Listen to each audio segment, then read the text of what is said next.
Hutan kan, datang pas sudah umur 10 gitu.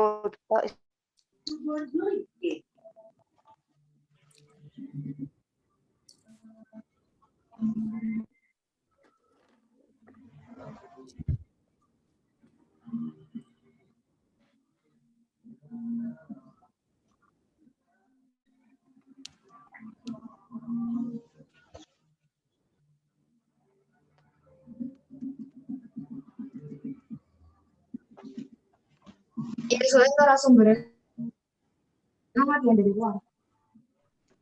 Wah, sih. Loh.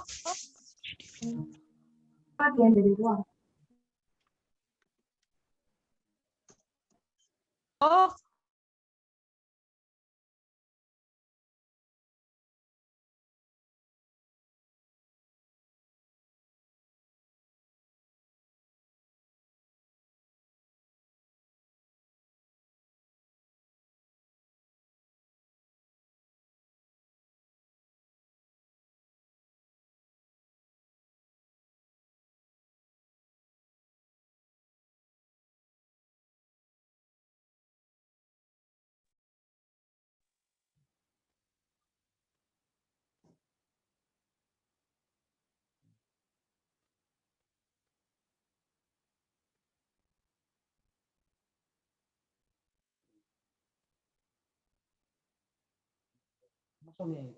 Mana kau jauh? Ini ada kau. Mana?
Hi, everyone. All right. Good evening. I am Ola Alexandra, and currently I am the co-head of PR from Welfare Indonesia. Welcome to this Welfare Festival 2. The webinar session will be held by a lot of panels and presentations brought to you by our dearest experts and amazing youth leaders from around the globe that gave us their valuable time to speak in this event.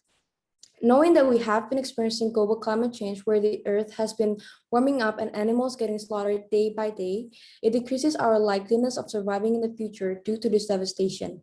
Somehow nations have been implementing solutions that would help us, but it is still not enough. So that is what we're going to unravel for today. In this webinar, we are going to dig even deeper regarding our fight against climate change. Hence our theme for this webinar, a fight for a climate future. All right. All right. So here's the webinar etiquettes that you guys must follow throughout the sessions. So first, please mute your microphone at all times to make a conductive space for the speakers. Do not use the chat room for out-of-topic discussion or as your personal water cooler. We will be having Q&A session after the presentation. Feel free to drop down a question you have for the speakers at any point of the panel or presentation for the Q&A session. Participate in upcoming polls and stay present till the end of the session to fill the attendance form. Feel free to turn on your camera. All right, so before we start, I'm going to give you guys a brief explanation about what Welfare Indonesia is. So Welfare Indonesia is a youth-led nonprofit organization that focuses on the environmental and social sector. We advocate against unethical livestock agriculture, responsible consumption, and sustainable agriculture through two programs. So all funds that we have will go to distributing plant-based meals, household goods, and sanitary kits, and install hydroponics units as a food resource in poverty-stricken area. So currently we have two ways to donate, which are donating through bank transfer and e-wallets. But unfortunately, it is only available for those who live in Indonesia. So if you guys would like to donate, feel free to screenshot these barcodes. And just so you guys know that we don't have any limitations for donation amount. All right, so without any further ado, I'm going to pass it on to Nala, who will be moderating the first session of this webinar. All right, thank you so much, Ola. Hold on, I'm just gonna spotlight the speaker so you guys can see everyone else.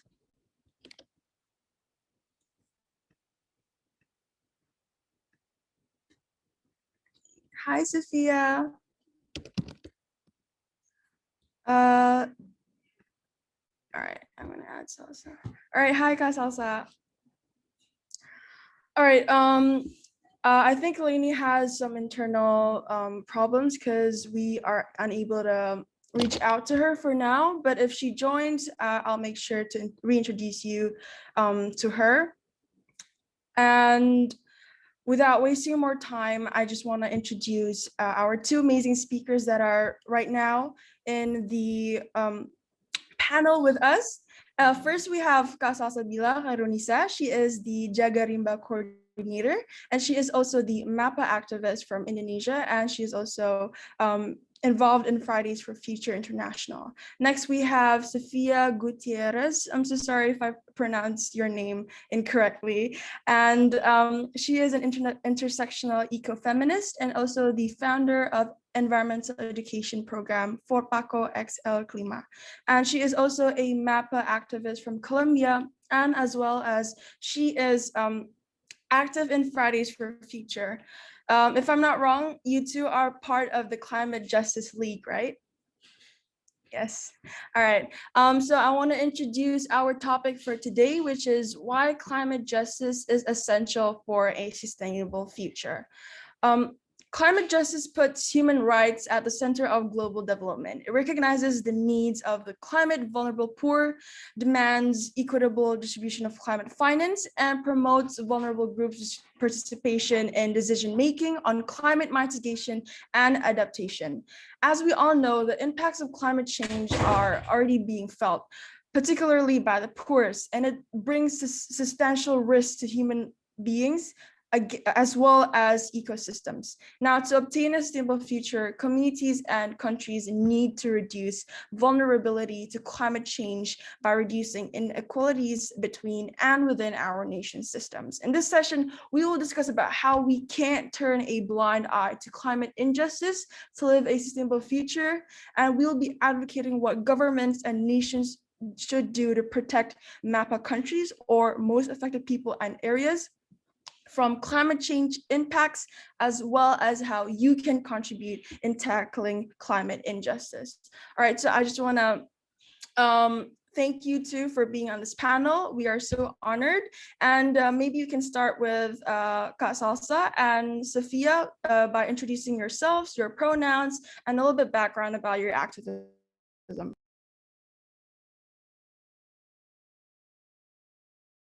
Oh, I'm sorry. Okay, there you go. Okay, hi everyone. So thank you so much for having me here. I'm very happy and honored to be one of the speakers, to be here among other amazing speakers. So hi, I'm Salsa Villa. I'm a 17-year-old student from Jakarta, Indonesia. I'm a part of movement, a youth-led movement named Jagarimba. It's a movement that runs in forest preservation and also campaigns for the protection of rights for indigenous people and local community in Indonesia. I'm also part of Fridays for Future MAPA, and also Climate Justice League, which is a group that where I and Sofia and also Leonie belong to. I use she, her pronouns. And yeah, I think that's all from me. Go on, Sofia, maybe you can continue. Yeah. Thanks, Salsa Villa. Well, hi, I'm Sofia. I use she, her pronouns as well. I'm from Colombia. I'm 19 years old, and well, I'm part of the youth NGO, Pacto por el Clima. It's like an NGO we created back in 2019, and until last year we were able to like call it NGO. It started as a movement, and there I created the environmental education program, which I will be telling a little bit more about that in the next like questions. So I'm super excited to be with all of you here, and thank you so much for inviting me. So yes. All right, thank you so much, Sofia and Salsa Villa. And okay, so Leonie's here. I'm so sorry. I think we had a time confusion. And so she thought it was going to be 6:30 GMT, which will probably be 12 a.m. in Indonesian time. I'm so sorry for the confusion, but thank you so much for being here in a short notice. Hi, Leonie. How are you? Yeah, hi, I hope you can hear me. Good that it worked out and that you texted me. Yeah, so hi, I'm Leonie. I'm from Fridays for Future Germany. I work internationally. Yeah, as Salsa Villa already said, part of Climate Justice League. So we are trying to focus on yeah, justice in general, because yeah, like the climate crisis is very much in fighting injustice. So this is what I'm doing, and I'm super excited to be here. Thank you for this opportunity. Yes, we are so glad to have you. So I would just like to ask the panelists a startup question. What is the definition of climate justice? What is your opinion of a sustainable future through climate justice? Maybe we can start with Sofia. Yeah, can you repeat that question, please? Sorry. Yes, absolutely. So what is your definition of climate justice, and what is your definition of a sustainable future through climate justice? Okay, so climate justice for me, it's the intersectionality of the movement, taking into account every problematic that faces like every corner of the world, and fight it together into the climate movement, because I believe that climate action is not only like picking up plastic or like stop using straws. So climate justice means actually tackling every injustice, every social injustice that faces our society, because the climate crisis is not only about, as I said, protecting like turtles. I mean, I love turtles, but you know. So the climate crisis, the rises of the temperature, the natural disasters, it affects disproportionately the communities all over the world.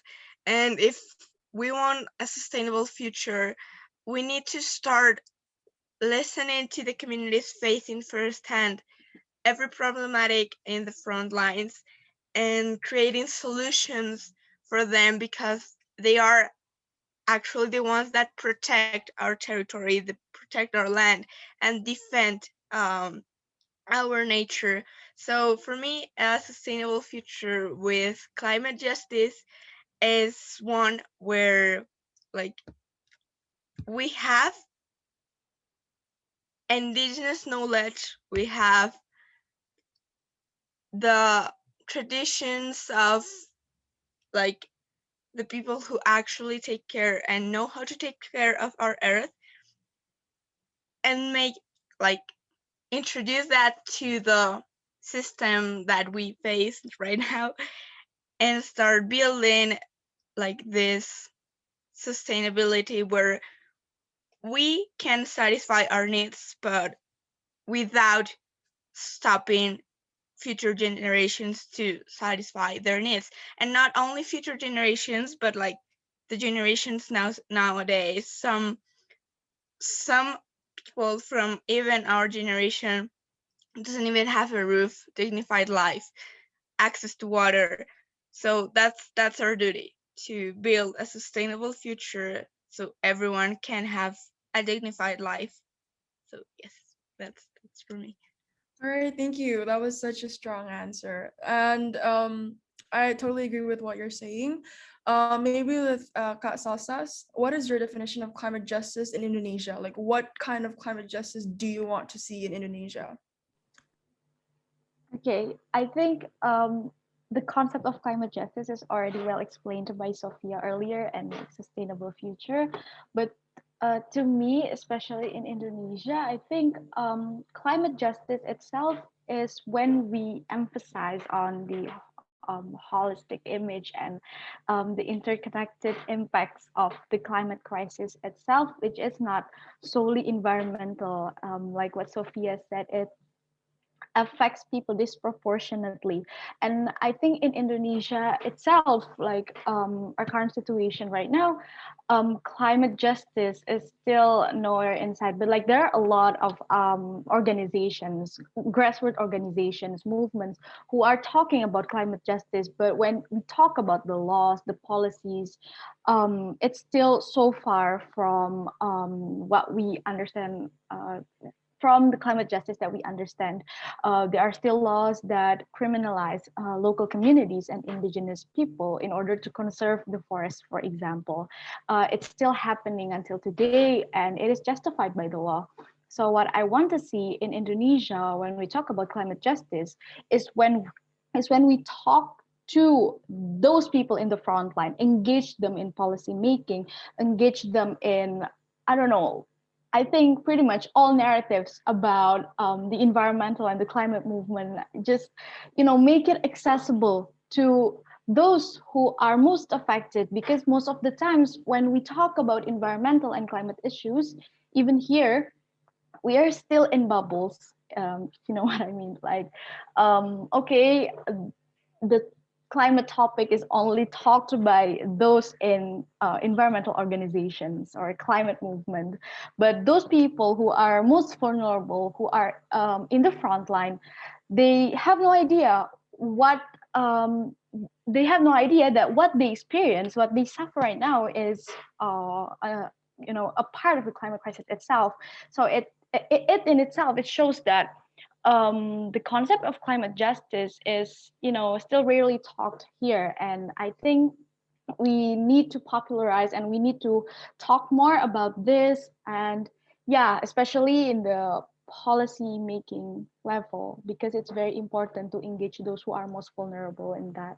Yeah, I think that's All right, thank you. I think I totally agree with you. Especially in Indonesia, we have a lot of climate deniers, and so we cannot obtain a sustainable future if a lot of people are still denying to climate change. So Leonie, would you want to add to any of what they said, and maybe talk more about climate deniers, or how we can't achieve climate justice without climate deniers? Yeah, sure. So first, I totally agree on what Salsa Villa and Sofia said. Like, for me, it's a bit of a different situation, as I'm from the global north, and we have the situation that these people here are like the climate drivers, those responsible for that 1.2 degrees of global warming is already reached, and that this is hell, like literally hell, from what I hear from the people I work with, so MAPA activists, which doesn't mean that these are people who are not being able to do stuff. And this is the very confusing thing we have here. So for us in the global north, we always say like, oh yeah, the poor people from the global south. This is completely bullshit. Like literally, these people are the ones who are leading the climate movement, who are so inspiring and really the strength of the whole movement. So this is something that has to change, which means that we have to integrate this as well in the policy and the new system we want to build. It doesn't make sense at all to talk about a new system with the same people who did the old system and completely fucked it up. So this is not how it works, right? So we need to, when we are talking about that new structures, new system, then we need to listen and build this new system up on the most marginalized people, or the people who have experienced most what it means to live with the climate crisis and still being able to do things like being so inspiring and powerful. So yeah, like just to sum it up, use your privilege right, understand it, and then not decide on what people in other countries have to do. I think this is the thing I can to add here. All right, thank you for that. Just to connect to your answer, since Germany is a developed country, are there a lot of cases of climate injustice? And in your opinion, how can developed countries contribute more to climate justice in MAPA countries? I think it's not that that MAPA, for example, needs to have a big effort to contribute to climate justice. I mean, justice is a thing that just should be there, and that injustice is made by people in power who are doing that by knowing it and by the will of really destroying things. I mean, it's not the problem that knowledge is lacking here. So the question is more like, is it really what we want, that people have to contribute and to fight even more for justice as they already are doing, right? So I think this shouldn't be the point. All right, I totally agree with you. So just to ask the review, how does Fridays for Future support climate justice? I think that Fridays for Future is a known movement in Indonesia, but not so much. So maybe you guys would want to introduce Fridays for Future to the audiences and maybe encourage them to join the movement. Maybe you can start with Sofia, and then to Salsa, and then back to Leonie. Okay, so about Fridays for Future, right? Okay, so actually I joined Fridays for Future like last year, around this time of the month, and for me it has been a movement to fight alongside with others and not fighting alone. It means meeting people that is willing to give their hand to you and make you feel stronger in this like problematic that we face, because sometimes when we're fighting alone, it's more difficult. And I think one of the most important things of Fridays for Future is the connection of the people, that we're humans, that we're not some machine tweeting behind a computer or making something behind Instagram. No, it's the feeling that we're able to share experiences, to listen to others' problems in different parts of the world. And Fridays for Future means that for me. It means connection, means the whole huge like hug to go to when we are able to fight against like the climate crisis. So I'd say that about Fridays for Future.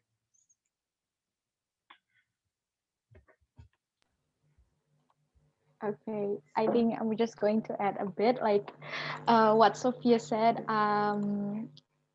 Fridays for Future is all about, this global connection with other youths in other parts of the world.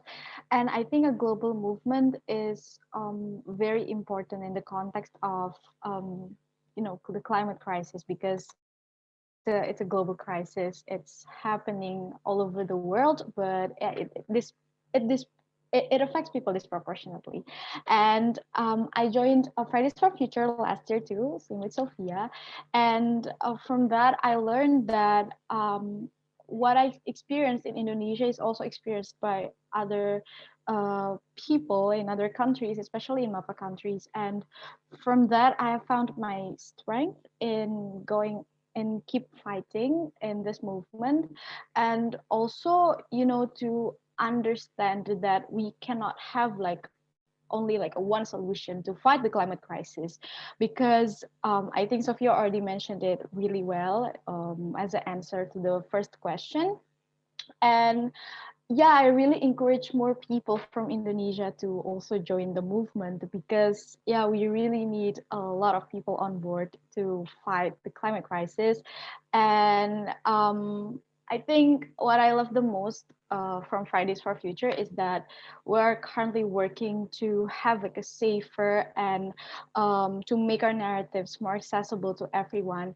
And I think one of one of the main barriers that before I joined Fridays for Future, it seems like it's out of reach. The movement is out of reach, because when I hear about Fridays for Future, it's a movement based in Northern Europe, but once I joined up because of the coronavirus pandemic, I cannot go out and striking, going down to the streets. And when I joined, I met a lot of amazing people from MAPA and from Northern Europe, like Leonie, who listened and who understands, the concept of the climate justice as a whole, and why is it important to listen to those who are most affected. And I think, as I said, English is not my first language. So I always fear not being able to communicate easily with people there. But when I'm there in the movement, everyone is so welcoming. Like, you can speak in your own language, and we have like a translator, during meetings if you need it, or in the chats if you need it. So language barrier is no longer a problem for me to join the movement. And I really encourage more people, especially in Indonesia, to join the movement because we have lots and lots of ecological problems, and we really need this to be amplified, especially in the international level. Yeah, that's all from me. Yeah, so I just go on. So first I need to say it's just so overwhelming to listen to other activists who are from the same movement. I just love it so much. And this is the first reason why you should join Fridays for Future. But maybe I should start So why does Fridays for Future need to exist? And this is not only like Fridays for Future, it's all youth striking climate movements all around the world. Some just can't call themselves Fridays for Future, but they are also part of the Fridays for Future movement, of course, as they are striking for climate. And we have the situation that like Fridays for Future exists because people have completely failed in the past to take care of our resources and to provide them or make them available for the generations right now and for future generations. So they completely failed. They didn't do their job at all. So what did this need? It needed people who are realizing that, who are looking at science and see, well, this is really like it's the end when we don't act right now. And then they compare it to the policy and people in power, and then you think, wow, what the fuck is going on here? We have the science which clearly says it's going to be the end, and then we have policymakers who are completely like not wanting to face the truth. So people are needed showing these facts and putting people out of their comfort zone. And this is what Fridays for Future does. It clearly shows the science. It clearly addresses policymakers and people in power to do their job, as it's not our job actually, but somehow we still need to do it. So it's all based on the Paris Agreement. It's all based on the IPCC report. So just science. And yeah, this is what Fridays for Future is. And it just gives power to the people, as we say, every strike almost. And yeah, so it's not only that people are like, when they get to know all the facts about the climate crisis, you can either end up in bed being completely depressed, or you can start organizing yourselves. And this is what our movement does. So it gives really hope to people. It's always the answer to the climate crisis when you talk to like NGOs who are working so long trying to fight this climate crisis. It's always the answer. Fridays for Future will do it. So we need you, and it's also a very safe space for people. And yeah, we're gonna try to build up a new system. All right, thank you so much, three of you. I think if any of the participants want to join FFF, they can go over to fridaysforfuture.digital, if I'm not mistaken. And you guys can start from there. So I want to move on to the next question, which is, what are the major climate injustice problems and cases found in your country, especially for Sofia and Salsa Villa? Wow, strong question.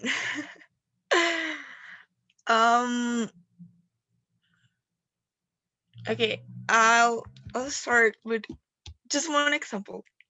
It's one, but it's like it represents a lot of what is happening actually in Colombia too. So it's called blood coal, and for the name, I think you can imagine a little bit where this is going.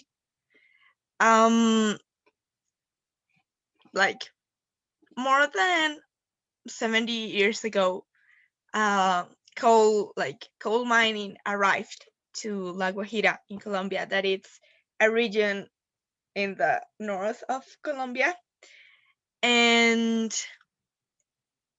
they started like the coal mining,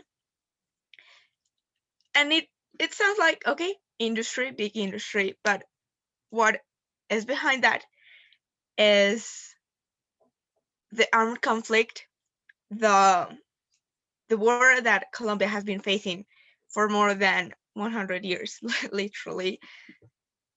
And those armed groups helped the extractivist projects to arrive to our territory by displacing people from their land, by threatening if they wouldn't leave their territory.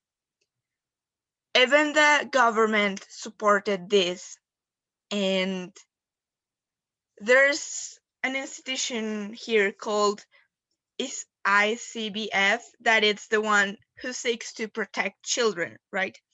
That is like the UNICEF for Colombia.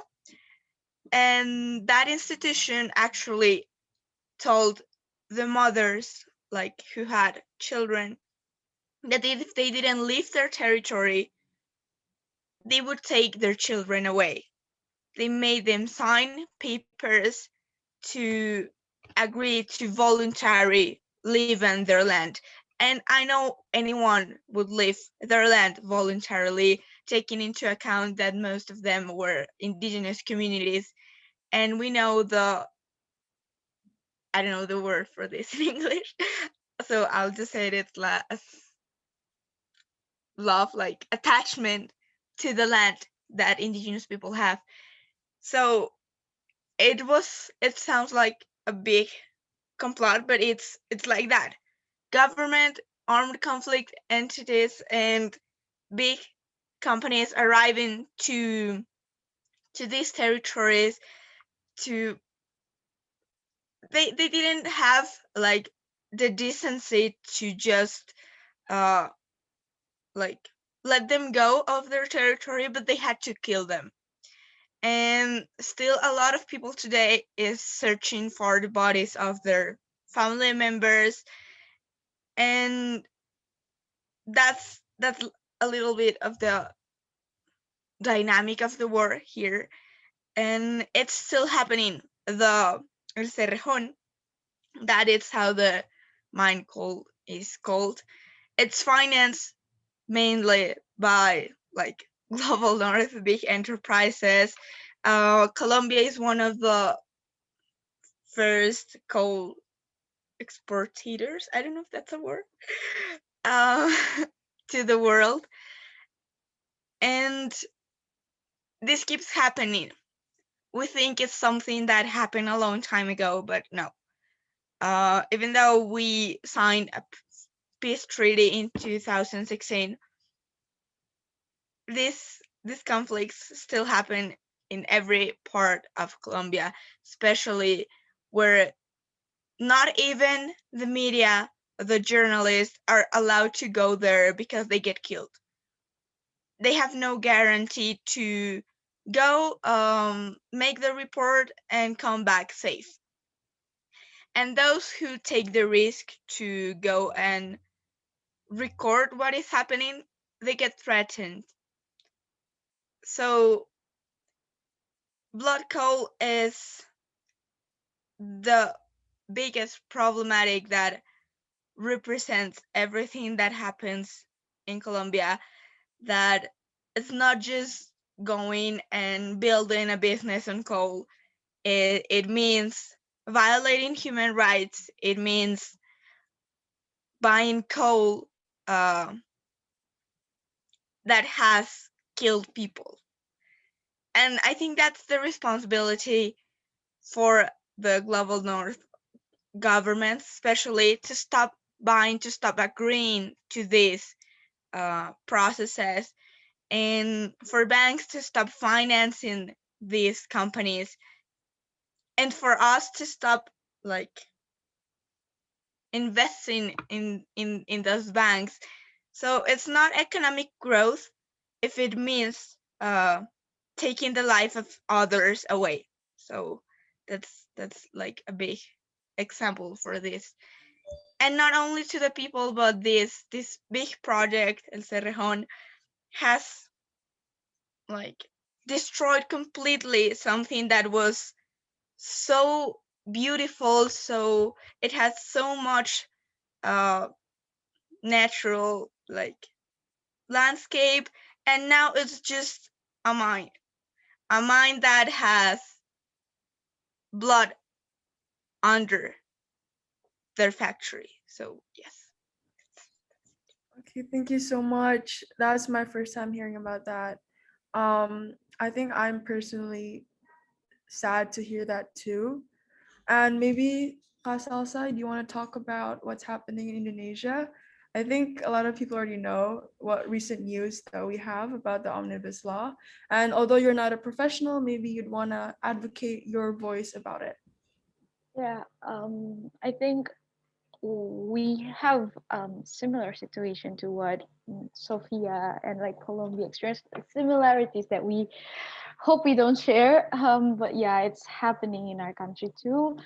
It's very horrible and crazy with the whole blood pool situation. This shows how our current system is so effed up.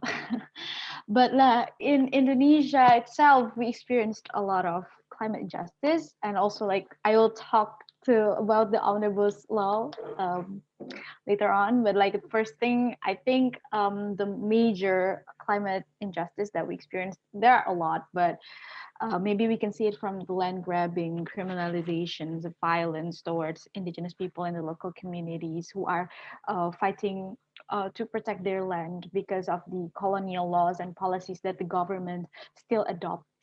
And speaking of the omnibus law, so recently the Indonesian government, I think Leonie and Sofia already know too, because recently the government just decided to consider coal waste like the fly ash and bottom ash from coal mines, and also nickel, and the waste from palm oil refining process.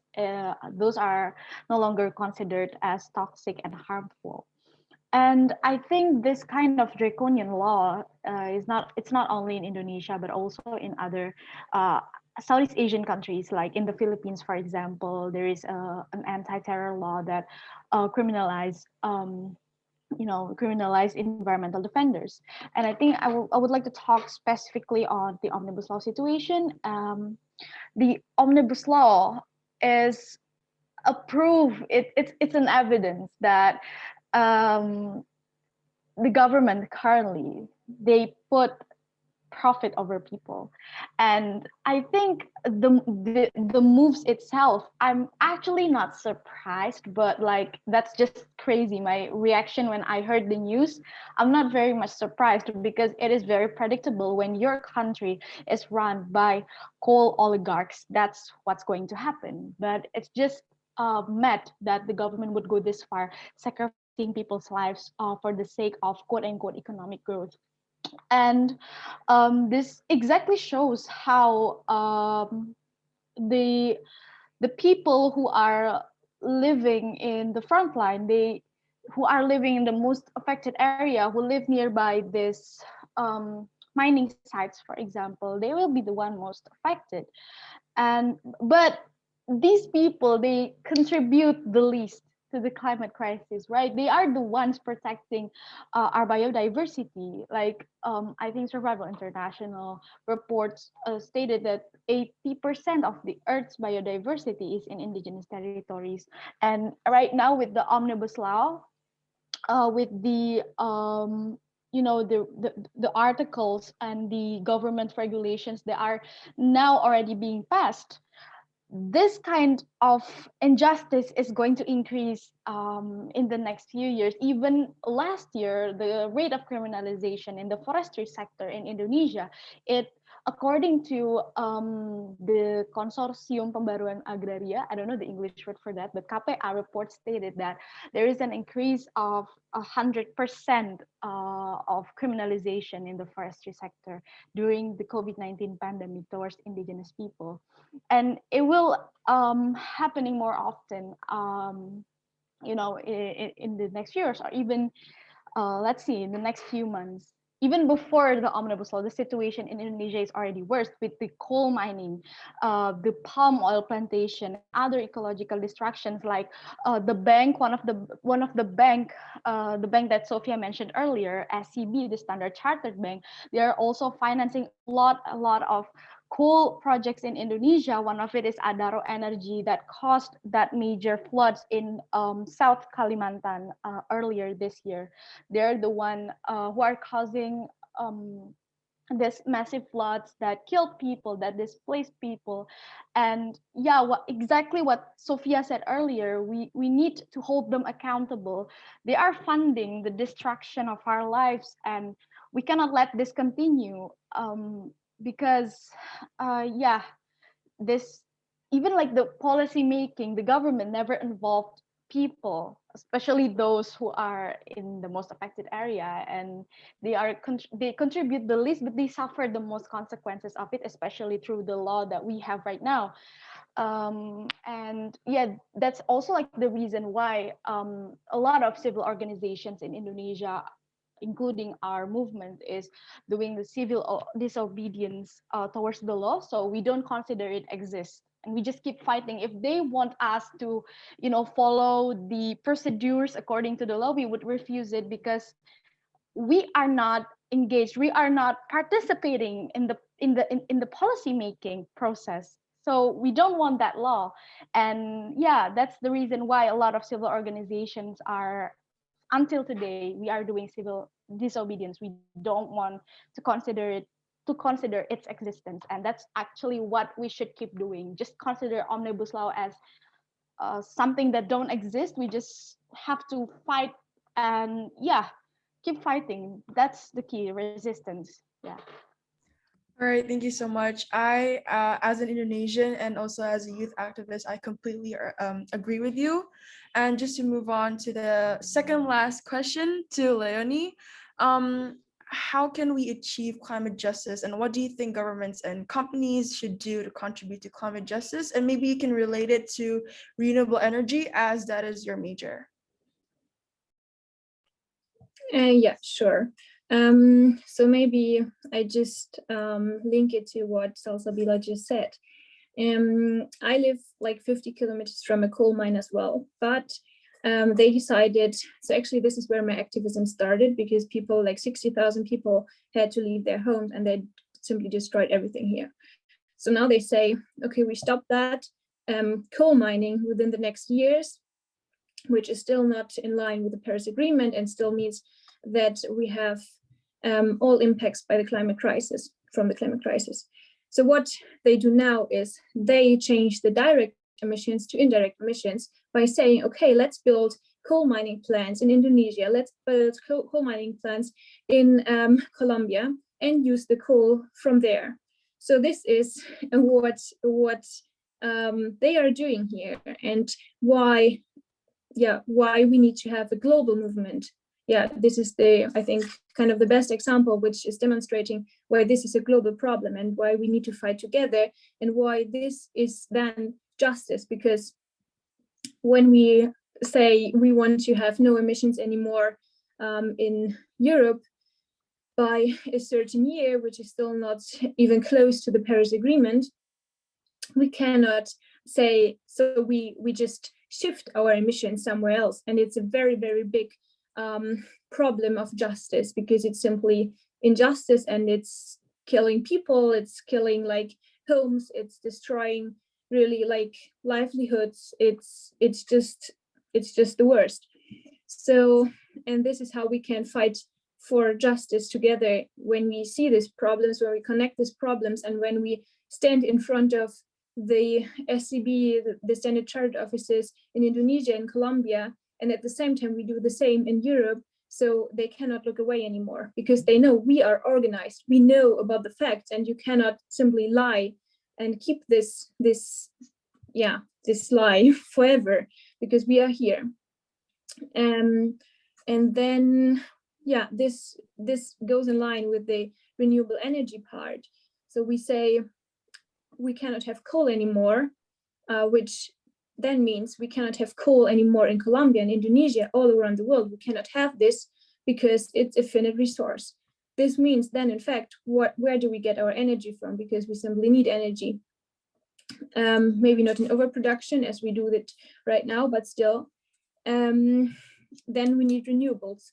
And then this should be like the focus point when we are talking about energy consumption and how to get energy.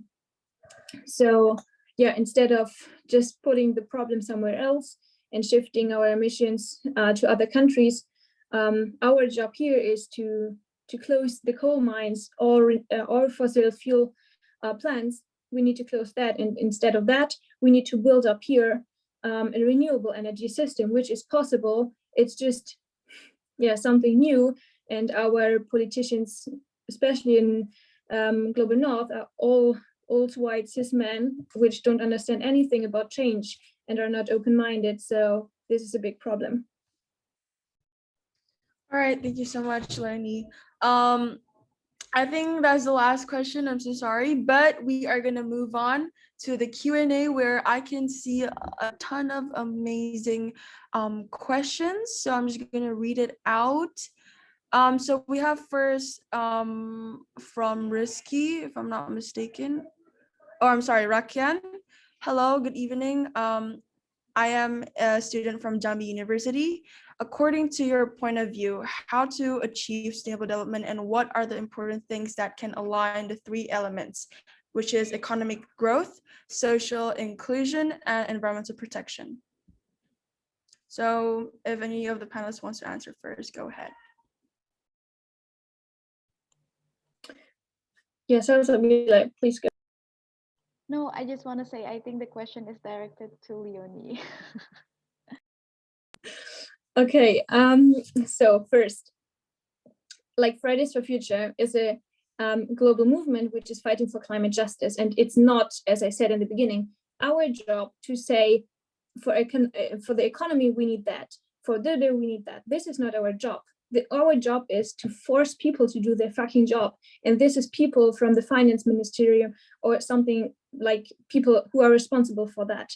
But in general, when we think about building up a new system which is sustainable, also when we talk about economy, like the system we are living in right now in Germany it's capitalism and it's built on resources which are finite. So this means the system doesn't work forever as we don't have these resources anymore at a certain time. But we don't have to name the new system as, I don't know, like another like communism or something. We don't need to name it. We just have to define it completely new. It's not dependent on the name, how you call your system. You just have to start. And when we are stopping by the thought of how a certain system is being called, this is completely destroying the fight for getting to justice, because we just simply need to start. And this in the end means, for example, when we are talking about the renewable system, yeah, let's start using our roofs and put photovoltaic there or something like this. Like when you want to go this specific, you can do it for every sector. But in the end, yeah, this is not our job.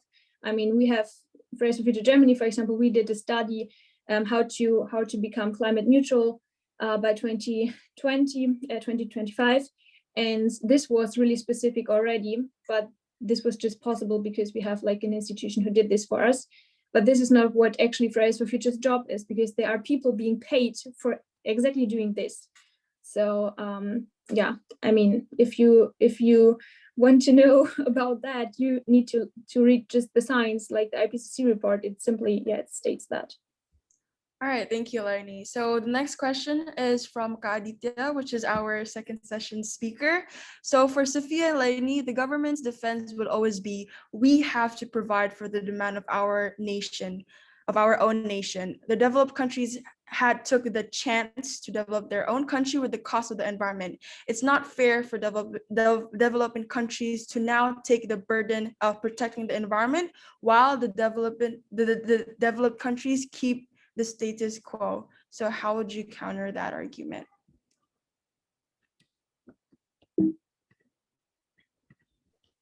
Okay, so I'm sorry. I'm just gonna retype the question to you, Sophia. yeah, no, I just found it. So okay, I think this is something that happens a lot, is that, well, especially I'm saying this because I've seen it.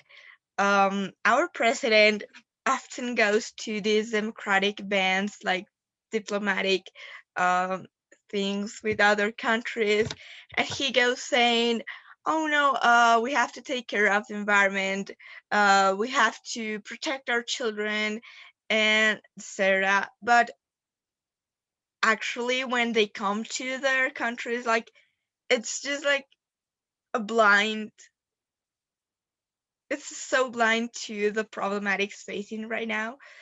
So yes, we have to provide for the demand of our own nation, but that doesn't mean we need to kill everyone from our own nation. For example, well, as I mentioned, Colombia has been facing like an armed conflict since a long time ago, and one of the most strong arguments is that like the left thoughts, they're the ones doing the harm, and they have to be killed.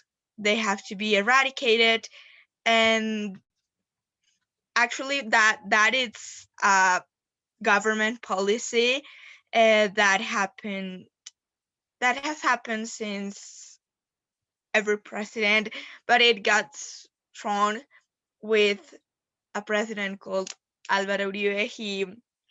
He actually put a name to that policy, that it was like I don't know how to say that in English. I'm so sorry. But it's like a strong hand, beat heart, and everything like that. And they were killing civilians just to pass them as people they were killing in the armed conflict, in the war, and they were rewarded for that. Um, even the president, one of the president that like led this policy of killing everyone that didn't think like them, won a Nobel Peace Prize. And with that, I think we see how the international community also ignores what is actually happening. Everyone claimed to be, hey, we just like give humanitarian aid. We are here having a picture with the presidents of Colombia who are stopping the war, but actually they just keep killing people. They give Nobel Peace Prizes to, they gave it to him, and that's okay. So it's really difficult, the dynamic, and it's not that we have this chance of having this like developed policies if we have been like oppressed by different like colonialism, by imperialism, by capitalism in itself. And sometimes, because that happens here a lot, the politicians from Colombia thinks that if they go and make a treaty with, let's just say, the United States to open the economic growth, that's successful. That's what they will like. They will be seen in front of the international community as global leaders making successful agreement. But when they come back to their countries, they go blind from the farmers actually facing the consequences of these treaties. And it's not just something that I think, I'm so sorry, it's just so difficult to explain this. But I'll just say that even our own presidents, our own politicians go blind to the problematics that we face. And it's really difficult when that knowledge doesn't even go out from the territories facing everything, because it's dangerous to go there. And the government just tell the perfect tale that they want to tell to the international community. So I'd say that. Thank you. So, Lenny, do you have anything to add to the argument? Maybe I just say that the question pretty much shows the big problem. As we are, for example, in Germany, we look at locations where we can plant trees to, kind of balance our emissions in other countries. So we say, let's choose a country in Africa, choose a place there, and we build our trees there. They take up our emissions, our CO2 emissions, just so that we can live with the same standard we are living here already, that we can keep it. We don't want to change. And this is the words, like we need to change. We cannot decide about land in different countries to just keep our lifestyle. It's like this is what happens right now, but this is what we need to stop. We need to stop using other countries just for the reason to keep the same standard. So this is something also being about justice a lot, and something we need to fight. And yeah, so, and then I just wanted to add that the term developed countries is pretty much, I don't like it that much, because developed countries is actually a country that is living on the resources of other countries, and it's not developed at all. It's just in dust, and it's actually horrible. So I don't like this term. Okay, thank you so much. I agree with you with your last statement. So I think this is going to be the last question. So for Salsa Villa, I'd like to hear the speaker's view on how the school should support climate strike. It's a devastating news to know that Greta and Salsa Villa should choose to do homeschooling instead of attending formal education, although it's debatable. And is it possible to do climate change activism and pursue formal education? Okay, yeah, it's very possible. I mean, like the reason why I decided to do homeschooling is because I know that Indonesian education system, especially public schools, are, they really want to um, have a clean name for their reputation, and also my attitude. It's my attitude, my personal attitude towards our education system that I very much despise,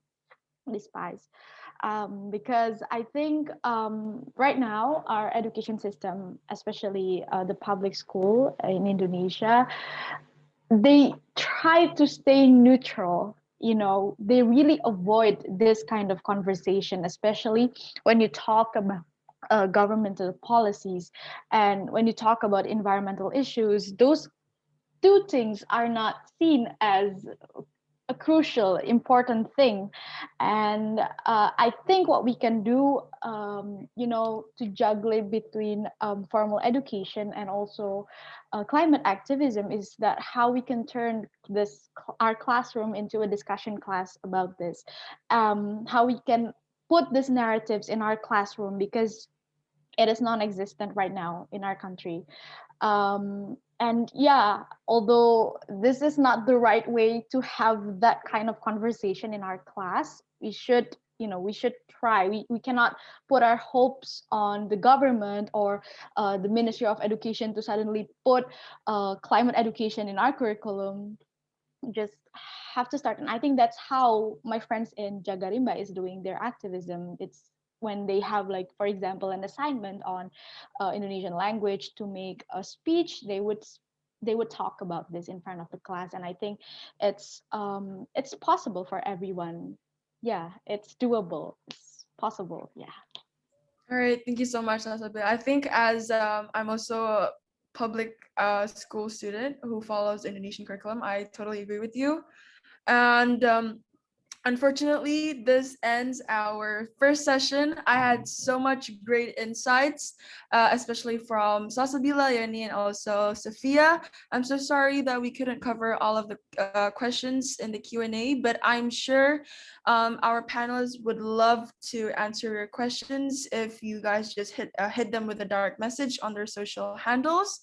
And I would like to thank again the panelists for being here today. I think all the participants loved the panel discussion, and that we have learned something new about social justice and climate justice and how they intersect too, and about what individual changes we should make to create systematic change in our nations and in our communities. So without further ado, I'm gonna move it on to the second session. But before that, I would like to remind you all to fill in the attendance form if you want to obtain an e-certificate. And I'm going to step down as a moderator for the first session. And thank you all so much. And I will move it down to Russell. Thank you so much. Thank you so much. Bye. Thank you. Bye. Thank you so much, Nala. Well, hello guys. Welcome to the second session of Green Welfare Festival.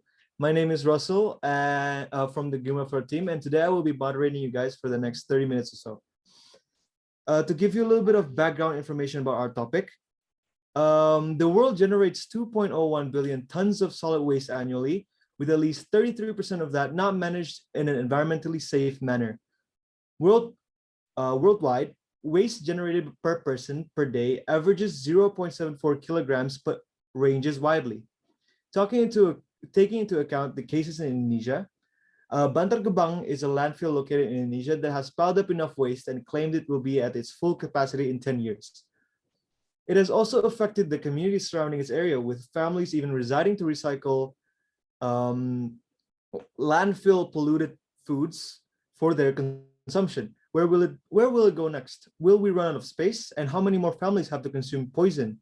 And today we will be discussing the topic, the environmental doom of waste and irresponsible consumption, with our speaker, Aditya Prayoga, the circular economy strategist in Waste for Change Indonesia that has participated in projects such as Community-Based Waste Management Sustainability Plan with ICLEI, the Ocean Cleanup Java Monitoring, Bekasi River Cleanup Program, Citarum Repair, and a lot more respectfully. So for today's session, we will be having a presentation from our speaker and later a Q&A session after the presentation. Without further ado, you can introduce yourself even further, Kak Adit, and the stage is yours. Hi, thank you, Russell. Thank you for the introduction. Happy to be here.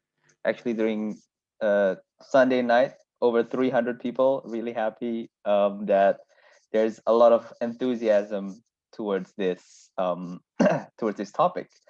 So can everyone see the screen at the moment?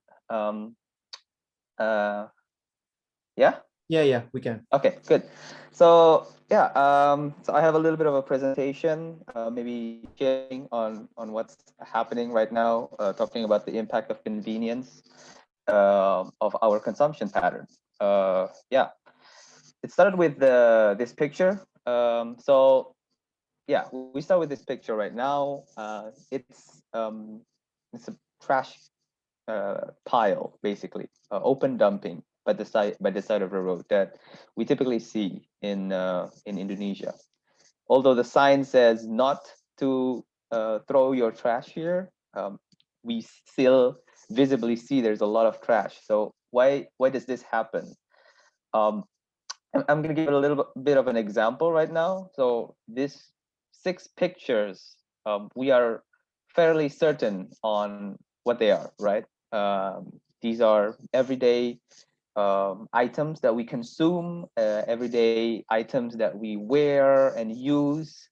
But these next pictures, not so much. In reality, actually, those previous 6 items that I've shown before, they derive from these plants. So how did we not realize what we've been using? They are from natural ingredients, but we don't know their main ingredient, what it looks like in nature. So I want to touch a little bit on that, because this is how we at Waste for Change see the problem starting from. So yeah, at the beginning, of course, there is nature, where we live with nature. Nature and man live harmoniously together. But we want to have a controlled way of consuming things. Where previously we wait for the season of the fruit so that we harvest it. Now we can control it through agriculture. So that's the first sort of like step where we start consuming more. So we become farmers, the agricultural revolution comes in, and then we thought we want to centralize all of our harvest. Of course, there's going to be like banana plantation, but we don't just want bananas, we want apples, we want oranges. So we created a market where, a lot of these farmers can centralize all of their harvest to one place. Now we can get all of our bananas or apples or oranges in one place, and we can consume even more, right? And we want to make it more efficient, right? We want to make it more efficient. Let's industrialize things. Now let's process the harvest. Let's process our potatoes into chips, and let's sell it to a thing called the mall. Right now we are making everything more efficient. We are consuming things more efficiently. We can even order from our mobile phones now, delivered to us. We don't even need to go to the mall anymore, and that's creating this mist. A lot of steps are going through all of these before the product comes to us. We don't realize that anymore because now we don't see them as being produced by nature. We just see them as being produced by the mall, being delivered to us. We don't see where it comes from. And that's why this mist of civilization sort of lets us forget why we consume a lot of things. When in reality, throughout the process, throughout the manufacturing, throughout the harvesting, throughout the logistics, we are not just consuming a lot, but we are also emitting a lot of greenhouse gas emissions. So in each life cycle, there is definitely an emission of carbon dioxide where all of these greenhouse gases are being emitted, and because we consume more, we're just emitting a lot more right now. And as the components of climate change, there are two things basically: natural influences and human activities. And when there's more humans, there's definitely more human activities, and this is what drives our consumption levels through the roof right now. So yeah, to that picture, looking at that picture on the side of the road, was that a nice isolated case? So is it something that that is not commonly happening? What's the situation right now in Indonesia?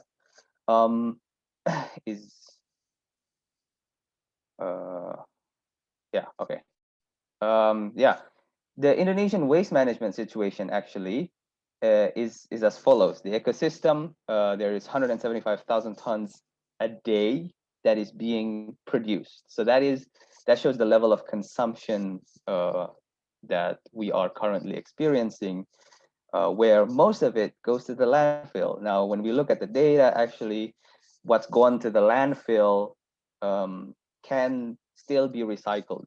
The problem is, why are they not recycled? That's because we don't segregate our waste.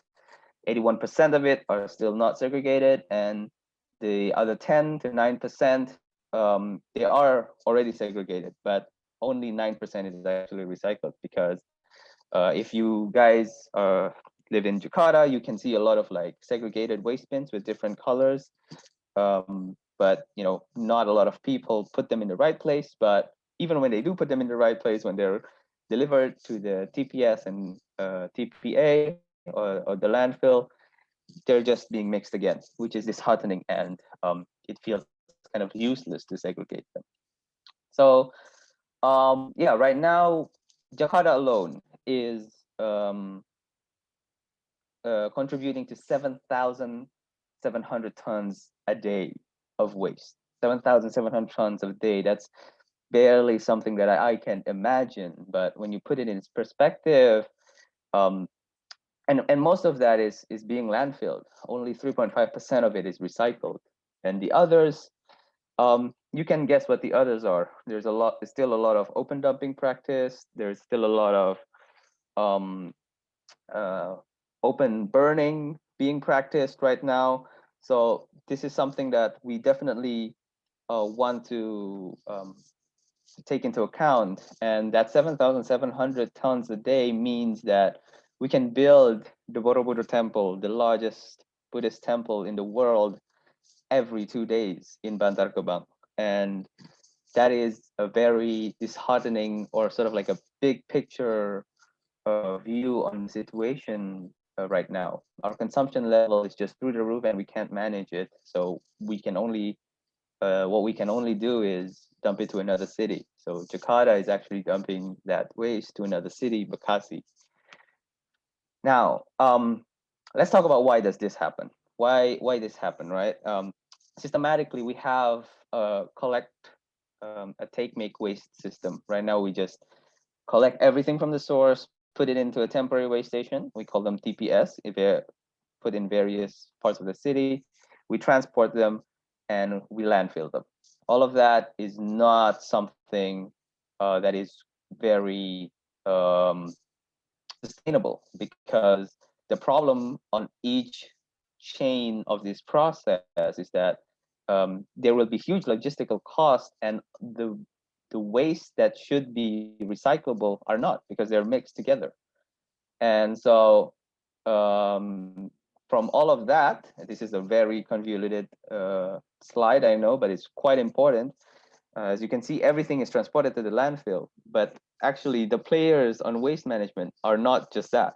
There is a lot of informal sector players. So if you guys know pemulung, which is the waste pickers, scavengers, they are actually the backbone of our recycling, because they collect valuable waste and they would sell it to a bigger aggregator that will recycle them. So that 3.5% of recycled waste, that's all done starting from the scavengers.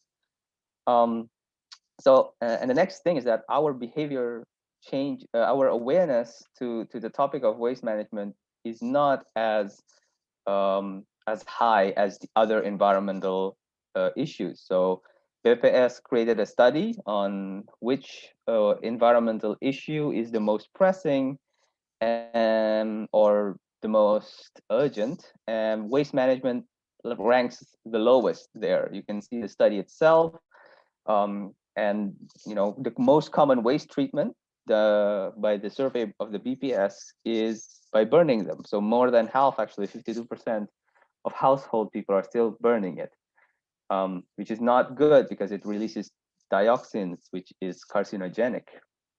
On the issue of plastic itself, 81.4% of people do not care about the issue of overwhelming plastic in Indonesia. So this is the big consumption pattern, and looking at the whole big picture, no wonder we still have 69% of our waste just being landfilled and only 7.5% of our waste recycled from that 175,000 tons of waste a day.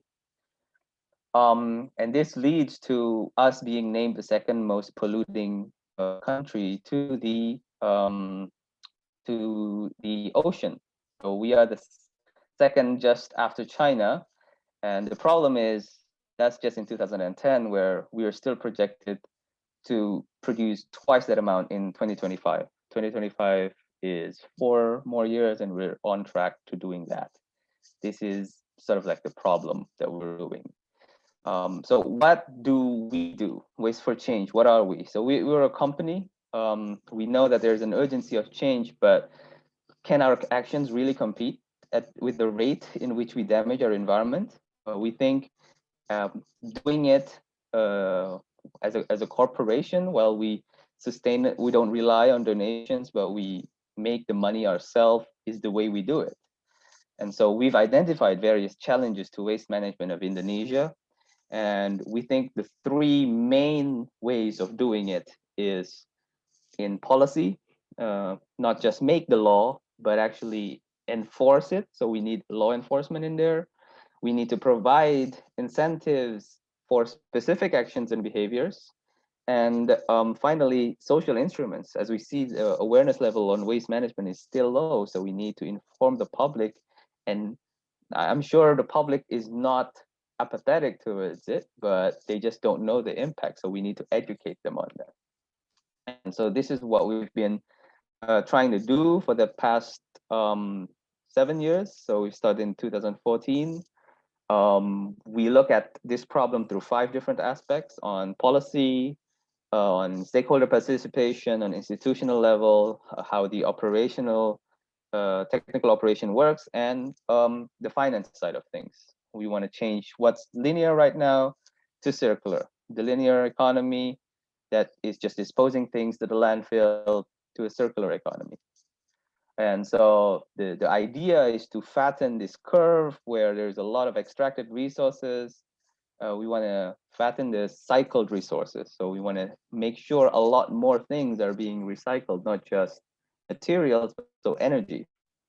In doing that, I'd love to talk more about this butterfly diagram by Ellen MacArthur, but I'll just continue on to doing this. The idea is just to make consumption slower so that we close the loop and we regenerate things to make it more clean and use less of the natural resources so that we can retain those values back to the user. Yeah, and there are many ways to doing this. So existing businesses are actually already doing circular economy practices without them knowing, because there's a lot of ways to close the loop from procurement to manufacturing to logistics to sharing, ride sharing, for example. So a lot of these examples include maybe Philips. If you know, they're not selling light bulbs anymore, but they're selling lighting. So people subscribe so that their lighting, their houses get lighting. And so the idea is that we don't have to change our light bulbs every year. We just have to subscribe for the amount of time we get the lighting from Philips.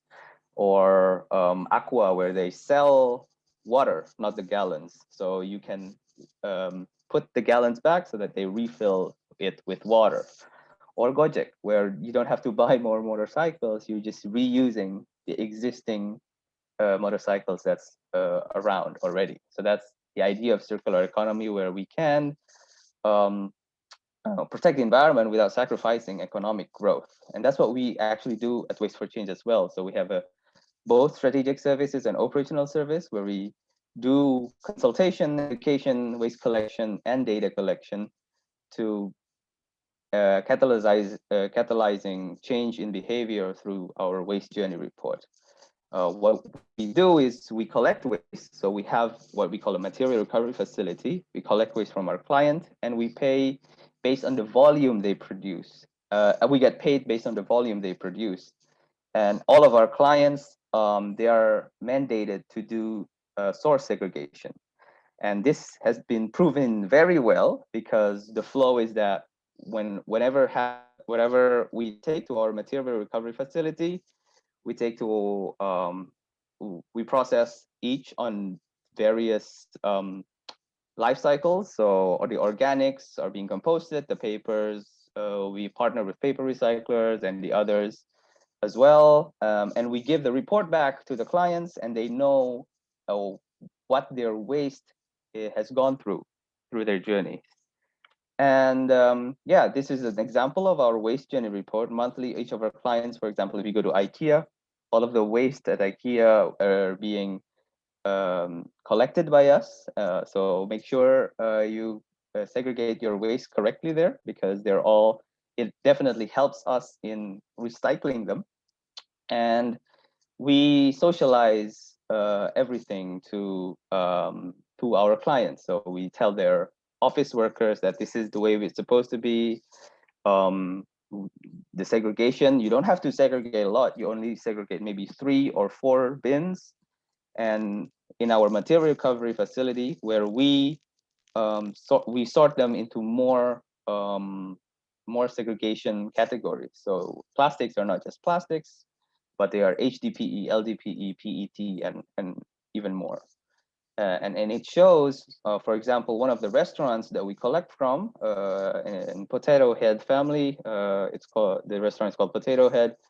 Just after 6 months, they reduce their waste generation, because we only get paid for the waste they produce. And by doing this is a gamble from our side to make sure that people can really have good initiatives on how much waste they are producing, and be really mindful on doing that. So we think circular economy is the future. Right now in Vida Bekasi, we are actually trying to create this ecosystem. We as a waste management company are collecting the waste and recycling them. But of course, we cannot do this alone. We work with Welfare Indonesia to produce the food. We provide the compost for Farm for Life, and the livestock are being provided to Javara for their food production, being sold at the market, and the houses will collect them, buy it from them, and they will, whatever waste is generated from the houses are being collected by us again, and the cycle continues. This is the idea of a circular economy. So right now we've been doing this for 7 years now. Our engagement and education numbers, and we've been doing a lot of community projects all over Indonesia, research and community projects, 86 of them. We've educated more than 4,000 people, and we've been collecting more than 5,000 tons of waste with a 52% diversion rate. And every time we do this, we are growing, and we're growing rapidly. And right now, we are actually hiring a lot of our friends that are in the informal sector that I've mentioned earlier, so that we can operate more efficiently and at a huge capacity. So yeah, just a couple of things for the listeners. How can you guys actually play a role? Is actually quite simple. You do the 3R, which is the basic things: reduce, reuse, recycle. But just want to understand that reduce, reuse, recycle is not just 3 words. It is a hierarchy, right? So it should be that the amount of effort you do is on the reduce side of things. You should be mindful of the consumption first, and then once you consume it, you have to be mindful on how to be able to reuse it, and of course how you can recycle it. And finally, when you can't do it, you put it to the landfill.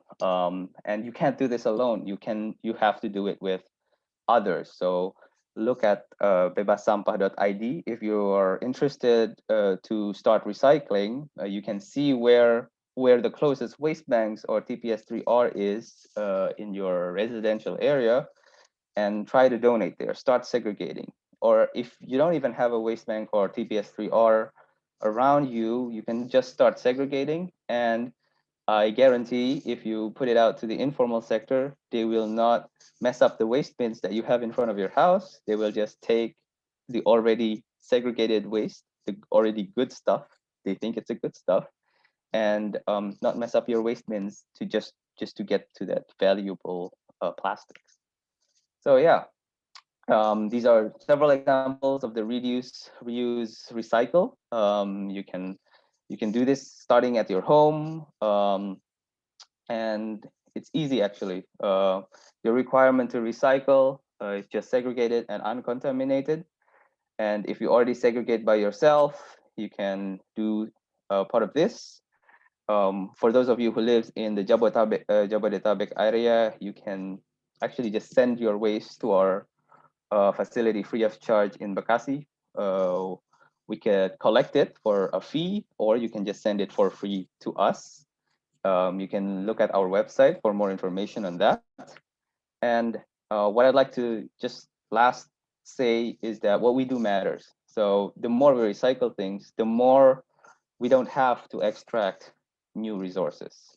So this is just 2 scenarios of what's happening to our paper, for example. If we just throw away 100 tons of paper, of course, it's all just going to go to the landfill. But if we recycle half of it, we don't need to cut down trees to create those paper. Fewer logs are transported, meaning the CO2 consumption is going to be less. The paper manufactured, the materials are not virgin, so less energy is used for that. And yeah, it's just better overall to our ecosystem. Yeah, finally, just leave you with this. Why do we care so much? Why at Waste for Change, we are a bunch of young people trying to make a living from waste management. So why do we care so much? And for me personally, it's because I don't like to live in a Wall-E environment. I love that movie, but the intro is so bleak because there are landfills at the height of skyscrapers. Right now, Bantar Gebang is already 40 meters high mountains of waste piling up. We don't want to end up like what we're doing in Wall-E, where we have to go to another planet just to live. And so this is the part of the earth, and right now NASA and all other space agencies are looking for habitable places outside of Earth, and right now we just don't have it. There is no planet B. This is the only planet we have, so we should start now. Yeah, finally, so yeah, that's that. Thank you for listening, and I'm looking forward to discussing with you all. Thank you. Thank you so much, Kak Adit. I have to say I'm really inspired by what your company is doing and how it is contributing massively on the waste management. Before we continue on to the Q&A sessions, I do have some questions. One of which is, so you presented the statistics for the waste.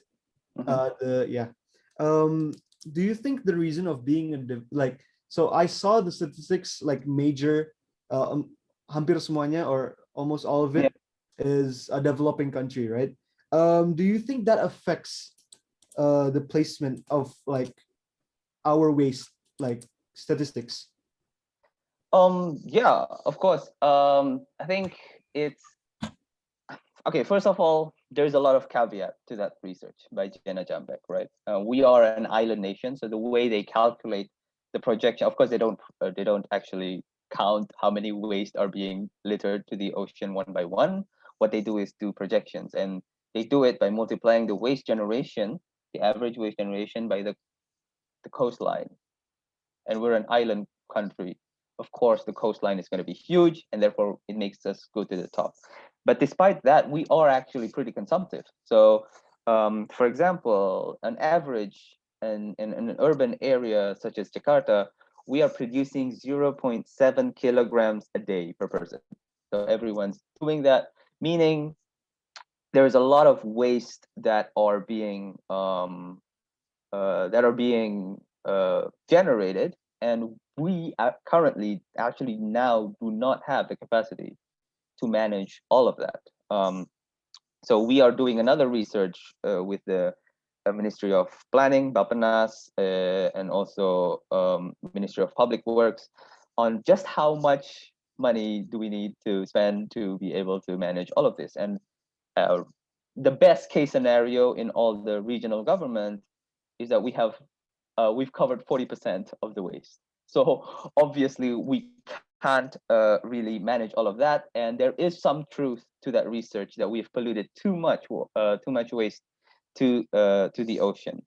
But yeah, there's a lot of caveat for that. But secondly, I think it's actually a good thing that it's being spotlighted, because in reality, if we do look at our coastlines, if we do look at our rivers, it is very polluted. It is very much unmanaged.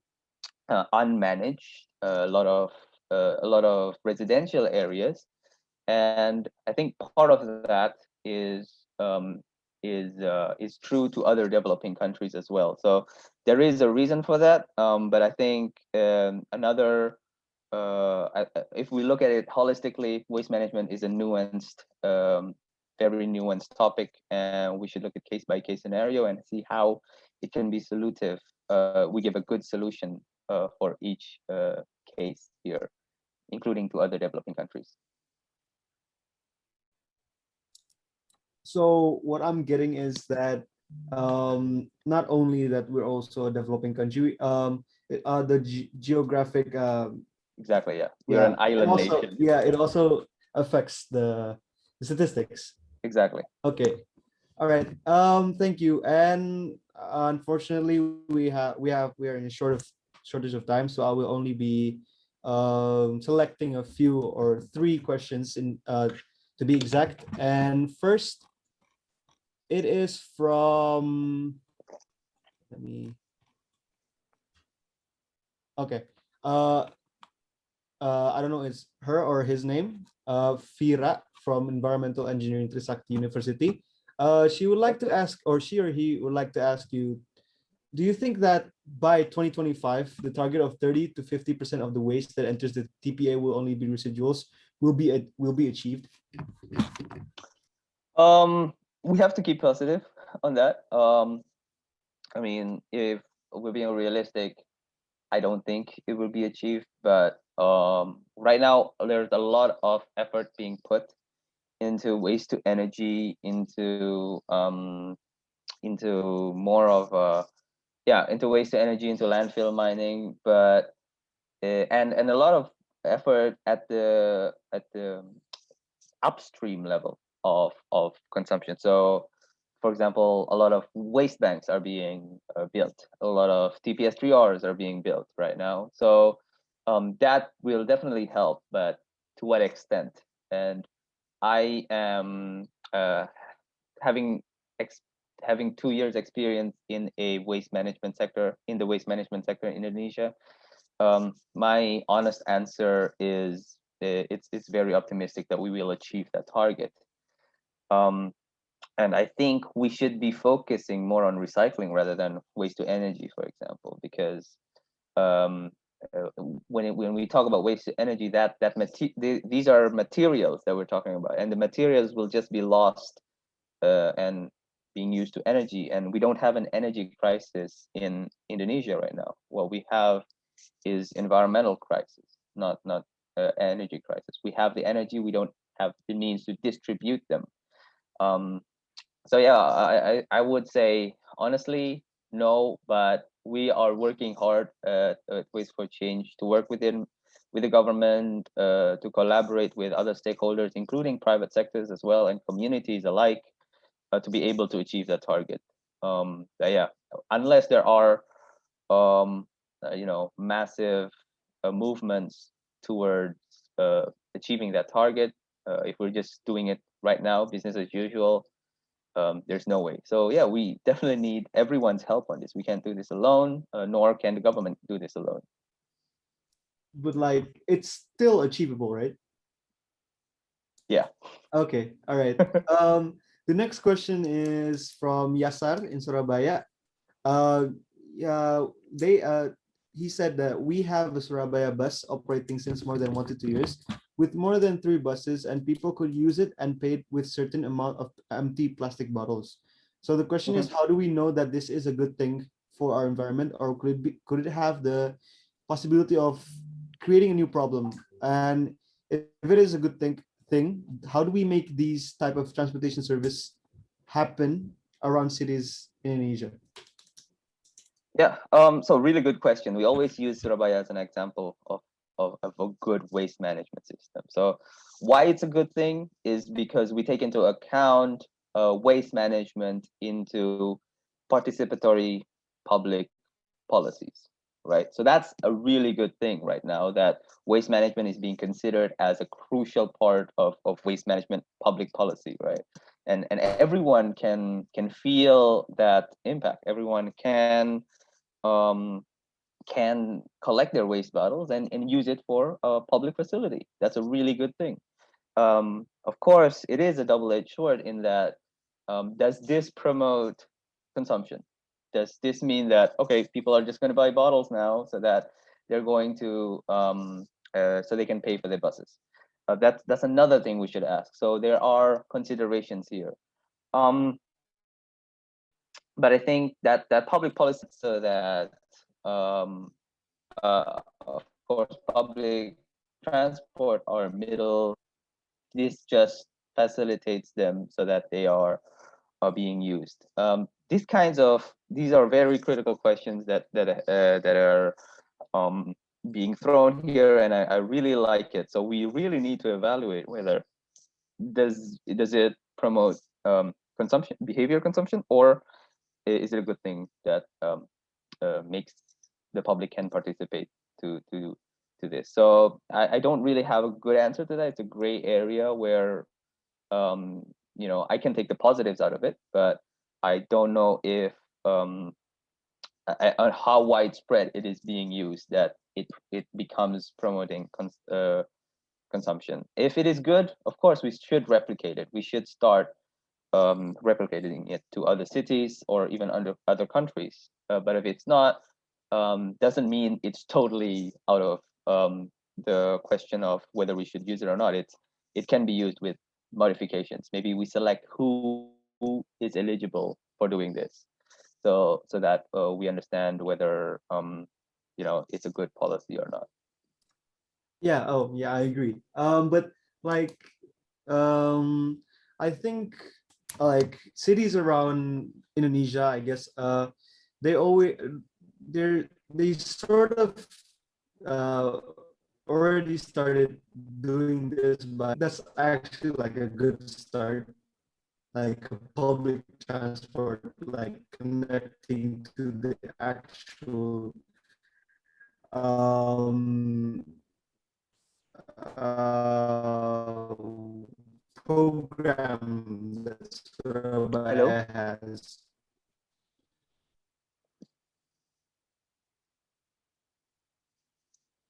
Sorry, seems I have a connection issue. Testing, can you hear me? Yes, I can hear you. Hello?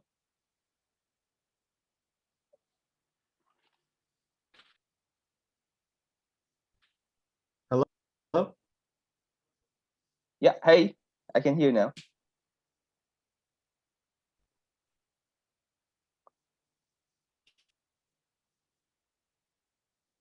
Hello?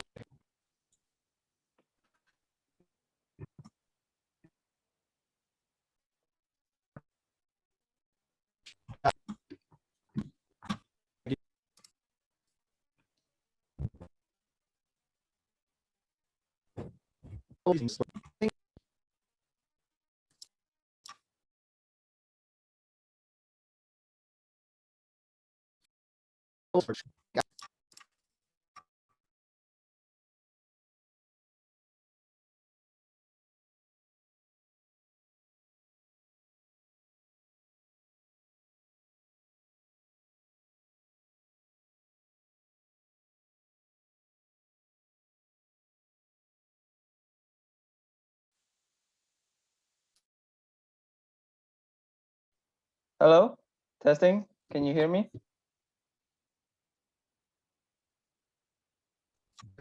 Hello? Hi, Russell. Yeah.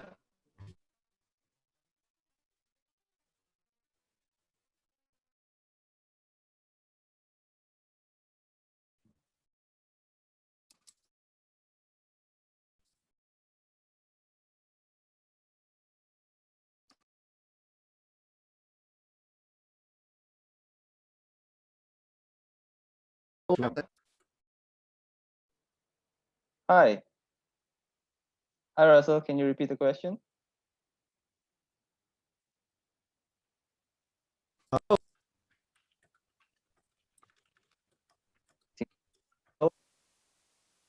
Hi, Russell, can you repeat the question?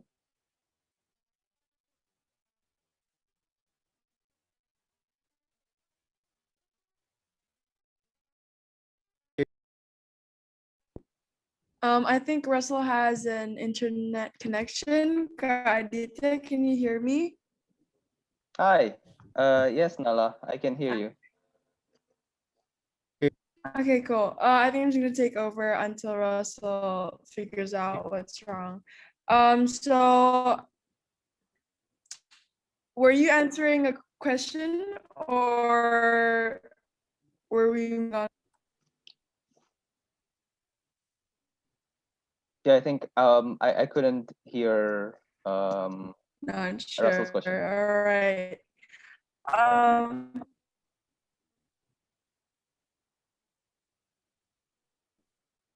Russell.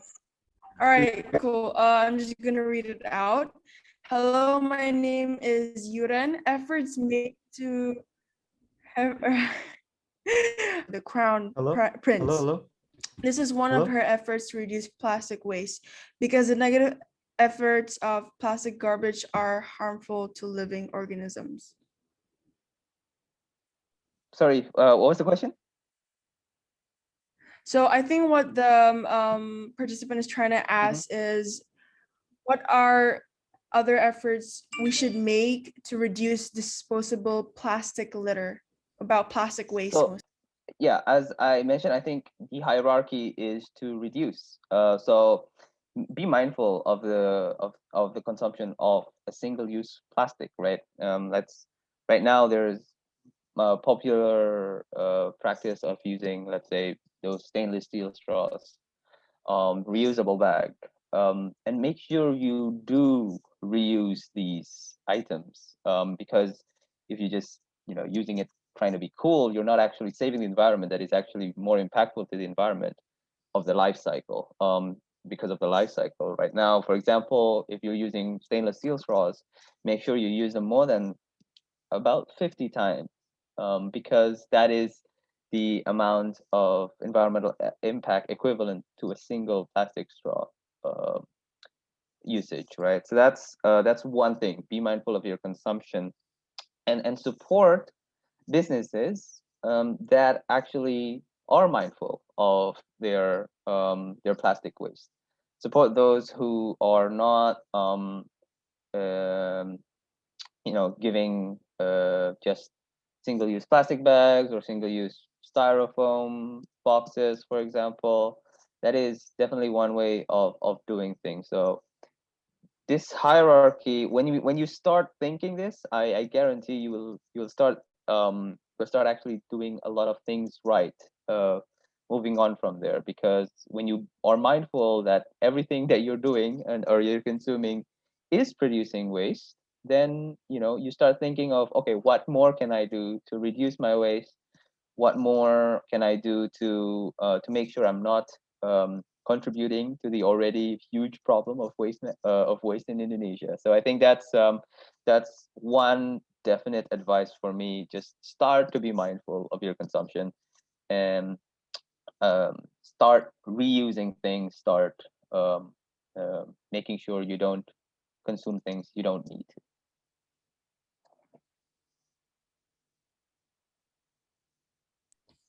All right, cool. Russell, are you good now? Okay.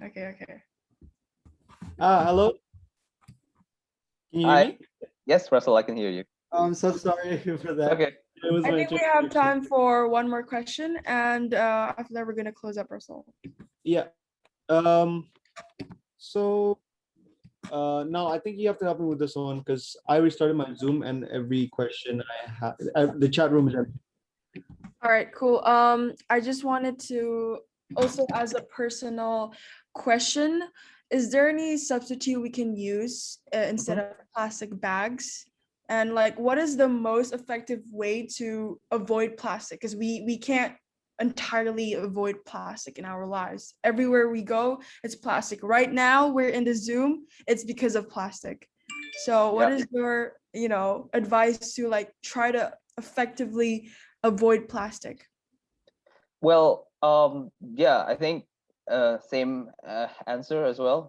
Start being mindful, because the simplest thing, if you don't want to use plastic bag, use your own bag, right? You make sure you bring your bags to the grocery stores.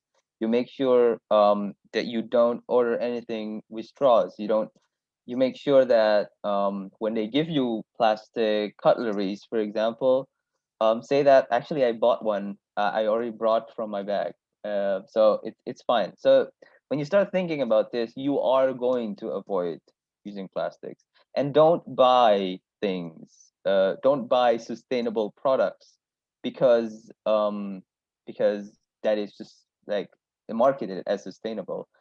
Actually, you just look at your own house and use that as the products you're going to use. Um, so yeah, I think if you want to start avoiding the single-use plastic, it's uh, not that hard to do. You just look around at your house, you know, start putting cutleries in your bag, bring reusable bags everywhere, and when you start buying things, you will be able to reduce the amount of the amount of single-use plastic bags you're going to consume. And when you even start doing this, it will be a domino effect to other more sustainable practices. You will start thinking, all right, yeah, maybe how can I not buy let's say, potato chips in plastic bags anymore.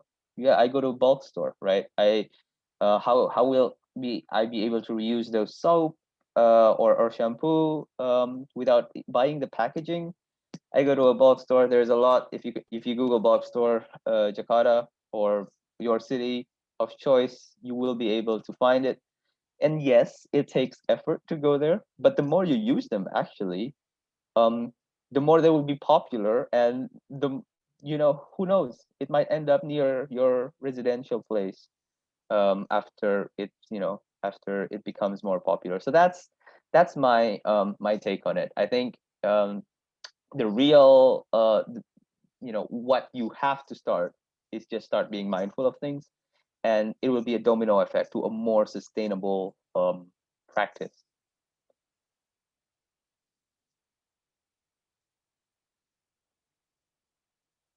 Sorry. Yeah, that was I completely agree with that, Kadit. And like I have since the time has run out, everybody, so I'm sorry that we have to wrap up this Q&A session. Before we entirely end this session, there's two things I'd like the audience to keep in mind. First is the attendance list. You guys have to fill it in order to get the e-certificate. And second, don't forget that Waste for Change is actually providing a service for our recycling or collecting your trash or waste. Yeah. So keep in mind that you can contact them for that. So without further ado, I'm really speechless for and inspired by your company, Kak.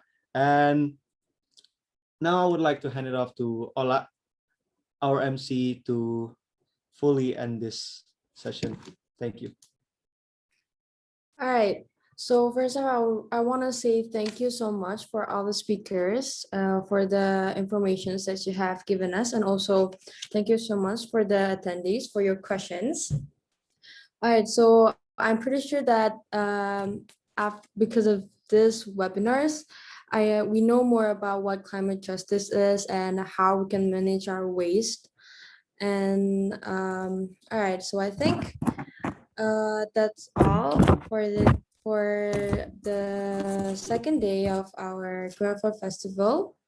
I just want to remind you all again that don't forget to fill in the attendance form, because in order to get the e-certificate, you guys need to attend all 6 sessions. All right, and don't forget to follow our Instagram account at welfare.id. And if you guys can if you can you please turn on your camera, because we're gonna take a picture together.